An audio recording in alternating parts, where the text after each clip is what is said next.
¿Por qué las cebras no tienen úlceras de estómago y tú sí? Esto es el Psicopodcaster. Quédate unos minutos y entenderás la diferencia entre la ansiedad y el estrés y cuándo lo uno o lo otro dejan de ser normales y empiezan a ser patológicos. Dentro pista. Hoy vamos a explicar por qué las cebras no tienen úlceras de estómago y nosotros, los humanos, sí. Vamos poco a poco. Dentro de que estamos en un espacio de psicología divulgación, algún que otro dato hay que dar. La revista electrónica Neurobiología, en un artículo de 2019, cuenta que entre el 4 y el 24% de población mundial tiene trastornos relacionados con la ansiedad. Hablamos de 2019, es decir, hablamos de datos prepandémicos. Ojo, ahora es de suponer que la cosa está mucho peor. La revista Cúpula, en 2021, nos decía que los trastornos de ansiedad representaban el mayor problema de salud mental en Estados Unidos, pero que sin embargo la mayoría de las personas que lo sufren nunca solicitan ayuda psicológica. Además, los trastornos de ansiedad tienen la particularidad de que son los problemas de salud mental más frecuentes en todas las franjas de edad, infancia, adolescencia, vida adulta. Ya sabéis que en las descripciones de todos los psicopodcasts y en la bibliografía de los guiones siempre pongo los enlaces a la documentación que he consultado para hacer, este material para que podáis consultarla. Recordar que subo a mis redes los psicopodcasts los martes, psicología de divulgación, y jueves, prevención de riesgos psicosociales en el trabajo. Y los guiones los subo a LinkedIn el día después, en el primer caso los miércoles y en el segundo los viernes. Pero, ¿qué es la ansiedad? Os estaréis preguntando. Pues como habréis podido intuir, está bastante relacionada con el estrés. De hecho, van de la mano. Tanto que se podría decir que sin estrés, pues no habría ansiedad. ¡Wow! Psicopodcaster. Ahora, en lugar de tener más claro qué es la ansiedad y los trastornos de ansiedad, nos damos cuenta de que tampoco sabemos lo que es el estrés y nos dices que sin estrés no habría ansiedad. Nos has puesto en un laberinto. ¿Por dónde seguimos? Calma. Pues de momento, este va a ser el objetivo de este psicopodcast. Vamos a dar 2 pinceladas nada más sobre el estrés y sobre la ansiedad, para que a modo de hilo de Ariadna podamos meternos en ese laberinto y diferenciar los dos conceptos. En los próximos psicopodcasts iremos describiendo aquellos trastornos que están relacionados tanto con el estrés como con la ansiedad. Vamos a partir de una idea necesaria. Tanto el estrés como la ansiedad son completamente normales, pero además es que son totalmente necesarios para la vida, Sí, normales y necesarios, como otras cosas, el miedo, el hambre, la sed. No hay que confundir con que las sensaciones sean desagradables para que no sean absolutamente necesarias. Esas cosas nos mandan mensajes. Si yo no siento miedo, no me protejo. Si no siento hambre, no como. Si no siento sed, no bebo. Ser capaz de sentir todo eso es básico para la vida, porque esas sensaciones nos están mandando un mensaje y el mensaje suele ser actúa en consecuencia. ¿Y qué mensajes nos mandan el estrés y la ansiedad? El estrés más bien es una reacción a una situación en la que el sujeto evalúa, es decir, percibe, que sería la palabra clave, que hay un desequilibrio entre las demandas que tiene que afrontar y los recursos de los que dispone para hacerlo. Suele aumentar nuestra actividad psicofisiológica para compensar ese desequilibrio y en realidad está muy relacionado con la supervivencia. Nos pone, por decirlo de alguna manera, en modo alerta y todos aquellos recursos que tienen que ver con la conservación de la vida se potencian y también disminuyen todos aquellos que directamente no están implicados con la lucha o con la huida, que es para lo que nos prepara el estrés. Por eso nos potencia la actividad del sistema cardiovascular, el sistema respiratorio y nos prepara físicamente para todo eso que vamos a tener que afrontar. Por el contrario, sistemas que no son tan necesarios en la lucha o en la huida, como por ejemplo el digestivo, se ralentizan, porque en esos momentos en los que uno se la juega, el organismo sabe darle más importancia a tener el corazón en plenas facultades, a estar haciendo, por ejemplo, una digestión. Ya la haré luego si es que sobrevivo, debe de pensar el organismo. Quedaros con esto porque será importante para responder a una de las preguntas del psicopodcast. Por decirlo de algún modo, el estrés es el comandante de un castillo medieval que manda a todas sus tropas a proteger el punto de la muralla por el que ya está entrando el enemigo. El resto del castillo queda protegido con los mínimos o incluso totalmente desprotegido si la situación es desesperada. Por ahí vendrán buena parte de los efectos del estrés y ahora empezamos a comprender aquello de que nos hablan de que hay trastornos que son psicosomáticos, o cuando nos dicen, no, es que esto le viene de los nervios, y nos sentimos un poco incluso ofendidos o molestos porque parece que nos están llamando locos. No, nos están diciendo implícitamente que estamos sufriendo los efectos de un estrés. Siguiendo con la situación desesperada del castillo, posteriormente ya se repararán los daños. Aunque eso no es exactamente así, y ya lo explicaremos más adelante, de momento y como ejemplo nos sirve. ¡Wow! Psicopodcaster. Yo creía que el estrés tenía que ver con eso de ir al trabajo y ahora casi que me hablas de que el estrés es algo bueno y que además tiene que ver con sobrevivir a un ataque medieval y algo así como si nos persiguiera un león o algo parecido. Pues tienes razón. Así explicado, parece que lo que estamos hablando no tiene nada que ver con lo que nos pasa en la vida cotidiana. Para explicar algo sobre la ansiedad, antes vamos a dar un pequeño rodeo y explicar algo sobre el estrés. Sobre el estrés hay un libro ya clásico de Robert Sapolsky titulado ¿Por qué las cebras no tienen úlceras? Libro en el que nos explica lo siguiente. Las cebras y los leones viven más o menos en el mismo espacio. Vamos a decir, conviven apaciblemente.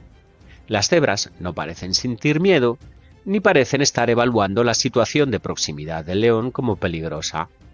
Mientras los leones están ahí, a lo suyo, hasta que alguno de ellos siente hambre y todo ese equilibrio cambia.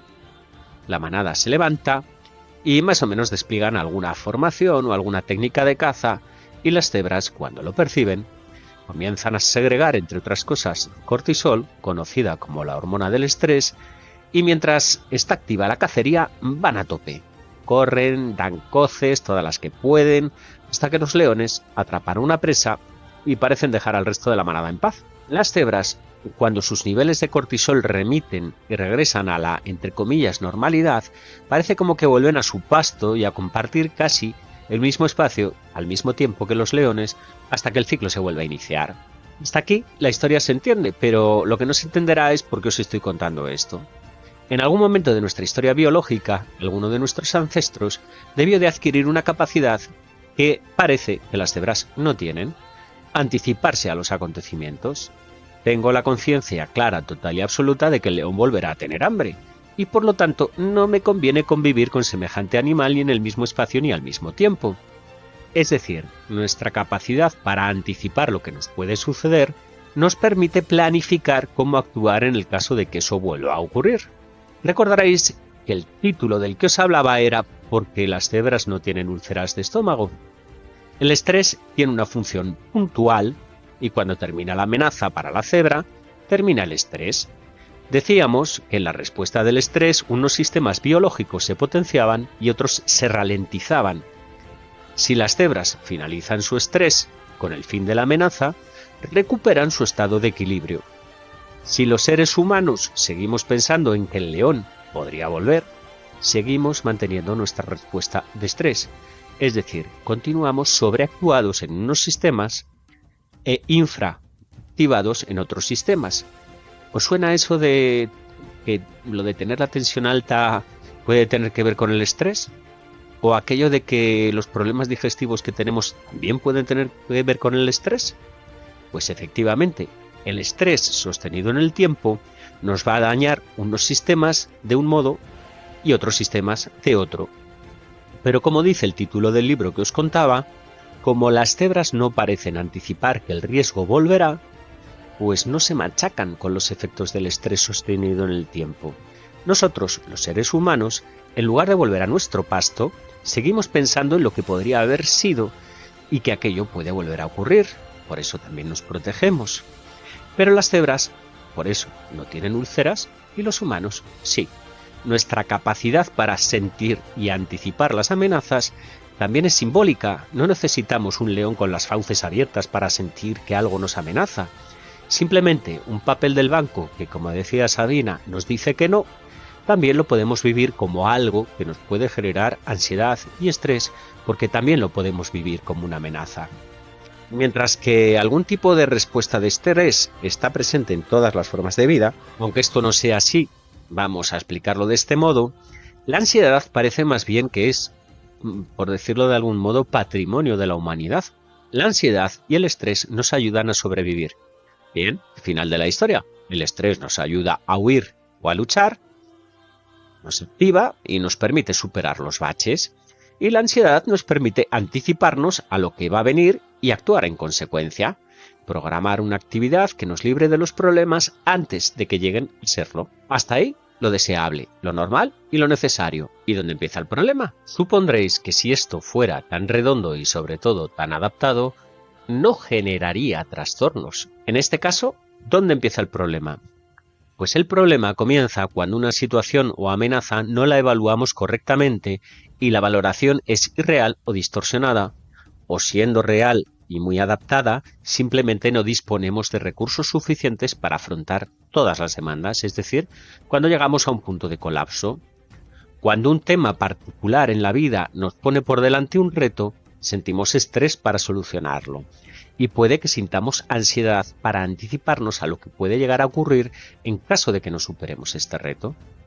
Cuando no tenemos claro cómo abordarlo o no disponemos de recursos, nos va a generar un estado de estrés y también de ansiedad que pasa a no generar una solución al problema. Es decir, empezamos a sentir una ansiedad y un estrés que se vuelven improductivos, pero que nos están causando unos efectos y que se quedan sostenidos en el tiempo. Ya no es como cuando la cebra, una vez que el león ya ha comido, se tranquiliza y sigue a sus cosas, sino que nosotros seguimos tirando de cortisol y de toda nuestra reacción de estrés, seguramente también con ansiedad, distintos niveles, que tampoco tienen por qué ser espectaculares, pero vienen a ser medios y bajos, pero nos tiene sobreactivados. Y está sobreutilizando los recursos vitales e infrautilizando otros, rompiéndonos el equilibrio. Como en casi todo en la vida, el problema no es tener estrés y ansiedad, sino el exceso o el empleo de ambos en situaciones prolongadas y no eficaces. Terminamos el psicopodcast tal y como lo empezamos. El hecho de que el estrés y la ansiedad sean naturales y deseables no implica que no puedan llegar a ser patológicos y producir gravísimos daños a la salud de las personas cuando los niveles dejan de ser normales y o se sostienen en el tiempo de forma prolongada. El hecho de que actualmente los trastornos de ansiedad a nivel mundial sean tan elevados no augura nada bueno.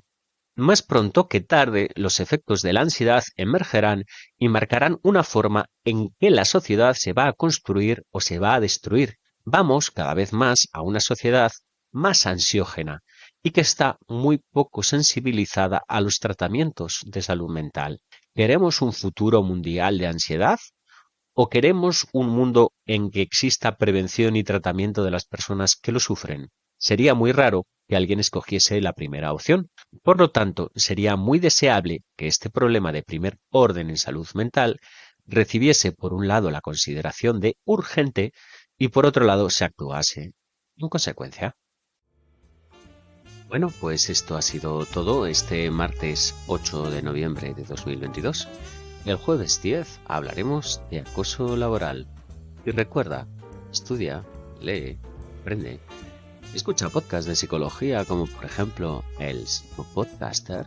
Ve a terapia si lo necesitas, porque la psicología no solamente es la ciencia que estudia el comportamiento, también es la ciencia de la felicidad.